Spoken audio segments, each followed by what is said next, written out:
Hello students, in this video lecture class, we will discuss the experiment on VI characteristics of SCR, that is silicon controlled rectifier. Here I have drawn three diagrams. The first diagram shows the symbolic diagram of this is the layer diagram of an SCR. SCR, it consists of 4 layers and 3 junctions. P, it is the combination of 2 transistors, PNP and NPN. Okay. Here anode terminal is connected to P point or P layer, cathode is connected to N layer and gate is connected to P layer. It consists of 3 junctions, J1, J2, J3.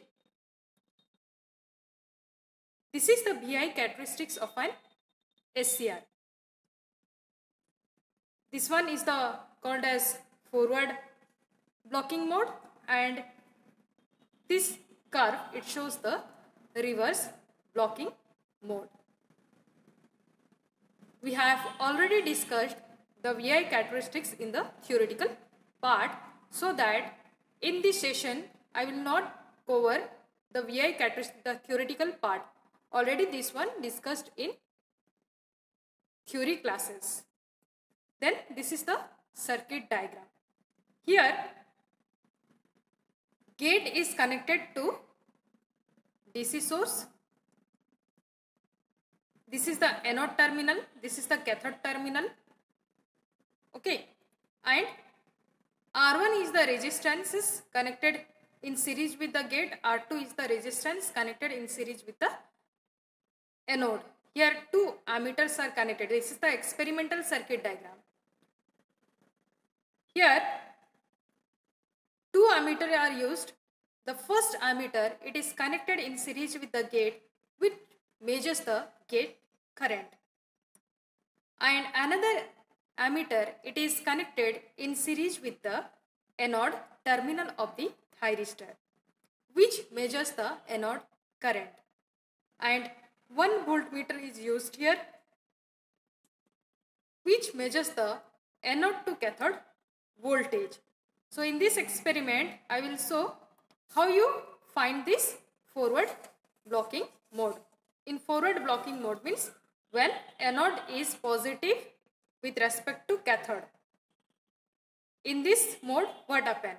As you know that theoretically, this VI characteristic shows that first, without giving the gate, if you increase for drawing the VI characteristics, you take in x-axis anode to cathode voltage and y-axis anode current. Okay, first you increase the voltage without giving the gate, and you see that some leakage current is flowing through the anode. This anode is positive, cathode is negative now. Okay, so when you increase the anode to cathode voltage, then initially the anode current does not increases due to the depletion region. So when the depletion region breakdowns with increase in anode to cathode voltage, then current flowing through the SCR. So see, first when increase the voltage, a small current called as the leakage current flows through the anode, and suddenly when SCR fires, when SCR is triggered, means it is on, then the anode to cathode voltage decreases, and that current is called as the latching current. That current is called as the latching current, means it is the minimum current. It is the minimum current required to switch on the SCR. Okay, then if you increase the anode to cathode voltage, current also increases linearly. Then what is the holding current? It is the minimum current required to switch off the SCR by removing the gate. Similarly, if you make this reverse blocking mode, means when cathode is positive with respect to anode, you get this reverse blocking mode. Now we see the same characteristics in case of the experimental circuit. Students, here we have a inbuilt trainer kit. This is a trainer kit. This one is a trainer kit.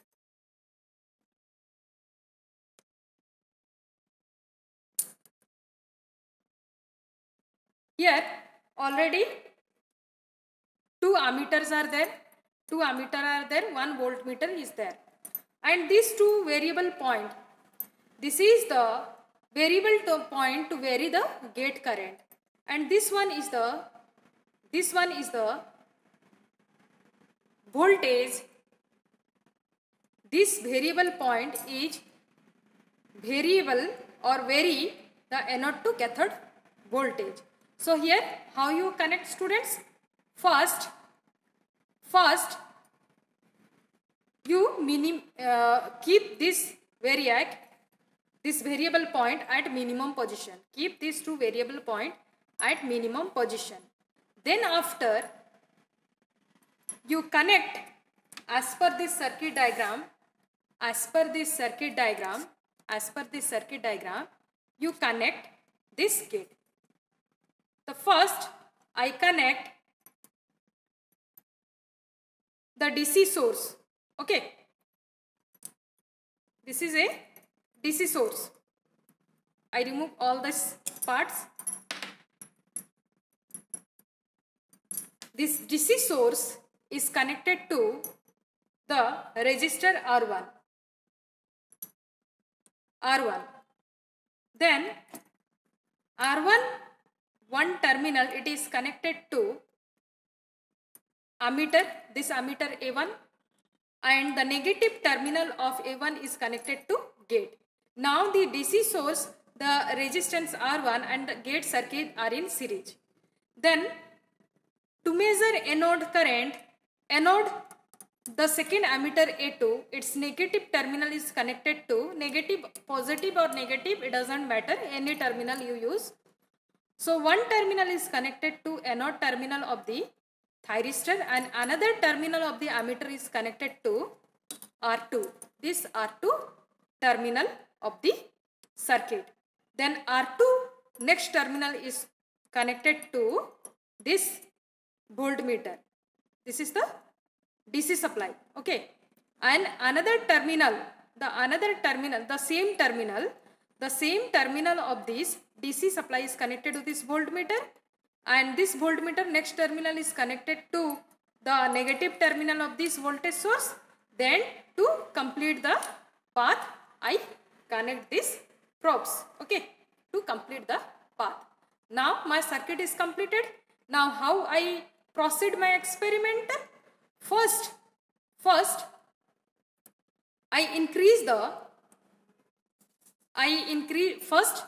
you switch on the supply.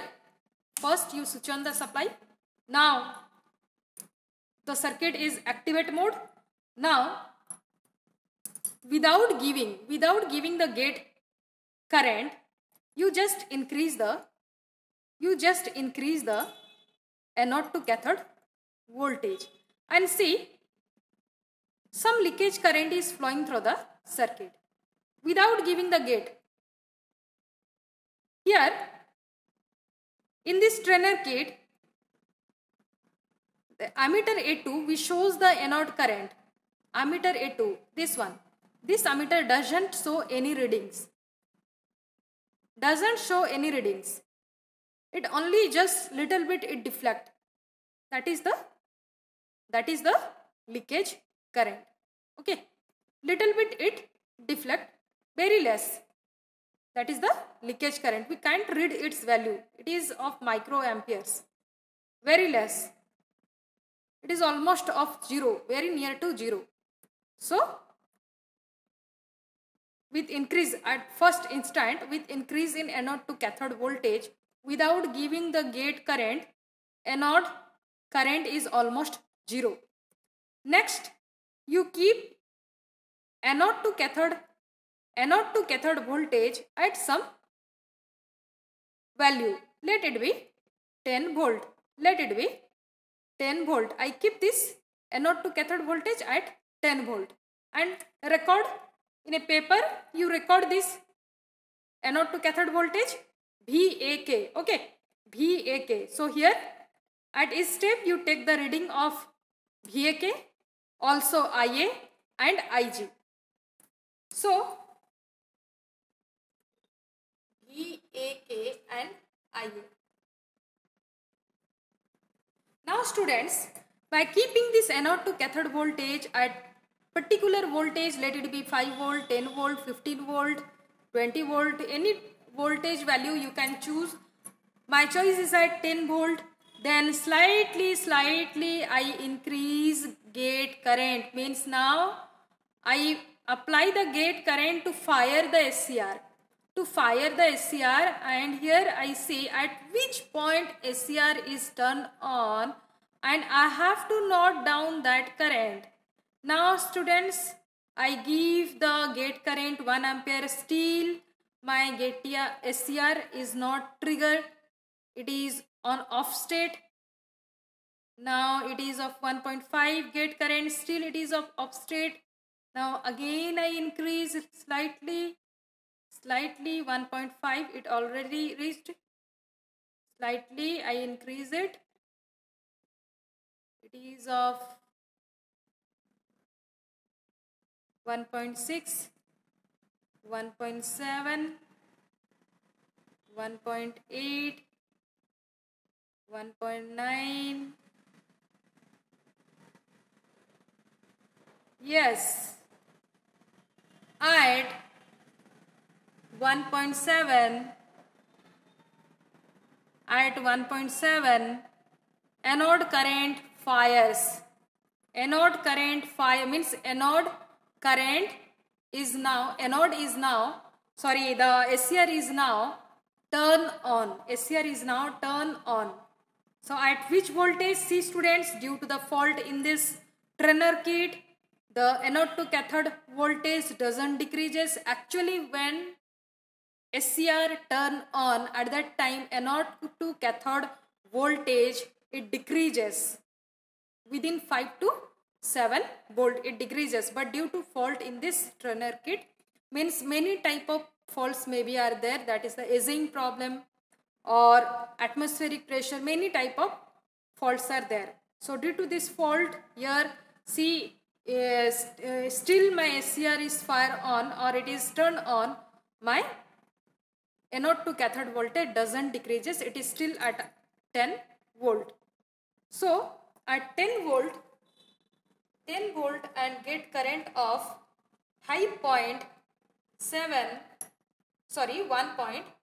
1.7 milliampere, you get the turn on current. The SCR is turned on and the current is 9 milliampere. Then you increase the anode to cathode voltage, and at each step you note down the current. For better graph plotting, you take 10 to 5 to 10 readings. So here by step you take, let add 12.5. Current is 12 milliampere. At 12.5, anode to cathode voltage, current is 12 milliampere. Students, here 9 milliampere, at which the thyristor turn on is called as the latching current. Okay. Now again I increase and keep the anode to cathode voltage at 15 volt. And I get anode current at 14 milliampere.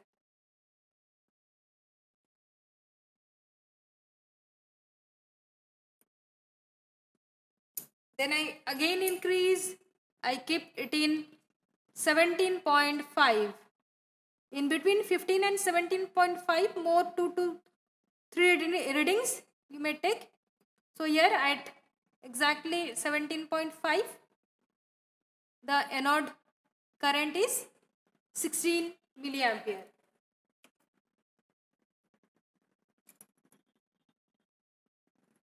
Then again you increase, let I take anode to cathode voltage 20 volt, and here it is the current reading. Which current? Anode current. Anode current is almost 18 milliampere. Similarly, you take more readings. Okay, you take more readings. Let I take at 22.5. At 22.5 volt anode to cathode, current is 20 milliampere. Okay, now I decrease this anode to cathode voltage, and to find holding current. Again I start from the initial position. First I keep the anode to cathode voltage at 10 volt and give gate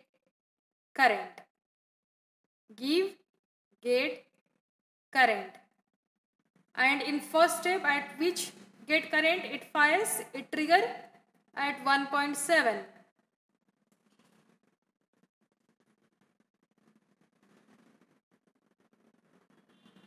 Yes, at 1.7 it trigger. Okay, the first where we get the latching current. The same latching current here also we get, that is of 9 milliampere. Next you remove the gate. Which one? This one. You remove. Okay, you remove. Now, even though you remove the gate, then also SCR is on turn position. In turn on position. Now for getting holding current, you decrease anode to cathode voltage. At each step you record the both anode to cathode voltage and anode current. At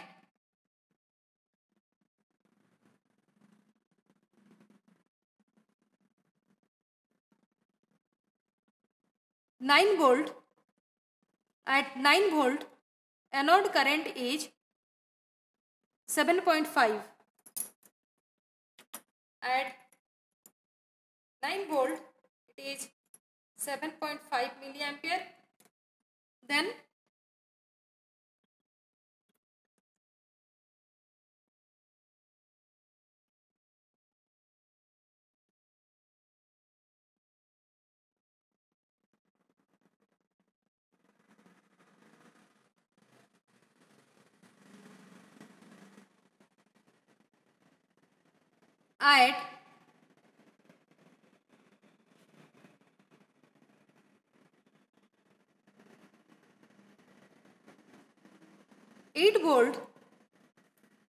at 8 volt, it is almost 4.5.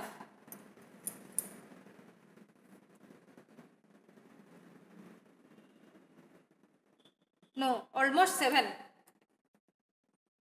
At 8 volt, it is 7 milliampere. Now again you decrease.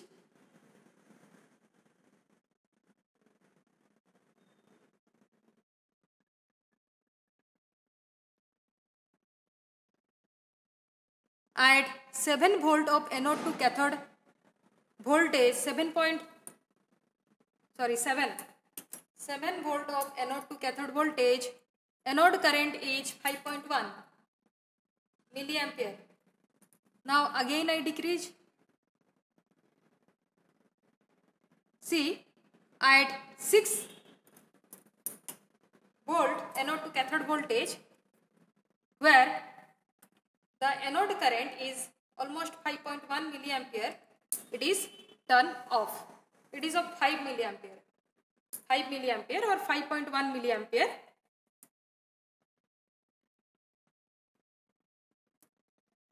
It is turned off, which is the holding current. So this observation, students, you have taken during this experiment. First, when you keep anode to cathode voltage, if you increase without giving the gate, at that time anode current is 0. Gradually if you increase, means first you keep this anode to cathode voltage at some voltage 10 volt, set it at a set 10 volt, and increase the gate current at exactly 1.7 milliampere. The SCR is turned on by giving the anode current 9 milliampere, which is the latching current. Now gradually if you increase the anode to cathode voltage, anode current also increases. Okay. Now again I repeat the process. I keep the anode to cathode voltage at 10 volt and give gate current, then at 9 milliampere it turn on. Now you remove the gate current, still the anode current is not 0, that is at position 9 milliampere. Then you decrease gradually anode to cathode voltage and see the current at which the thyristor is turned off. So 5.1 milliampere is the holding current. It is the minimum current by or without giving the gate current, the thyristor is turned off, and this is the latching current. It is the minimum current required to turn on the thyristor. So student, if you draw graph by plotting, plot the graph, if you take this data, you can't get this result due to some faults in the circuit. It is of non-linear in nature. Okay, if you draw the graph. So students, this in observation table you have to write this data. This, and in the conclusion, here the latching current is 9 milliampere and holding current is 5.1 milliampere. Clear? Actually, holding current is more than the latching current. But due to the fault in the circuit, we get here latching current is more than the holding current.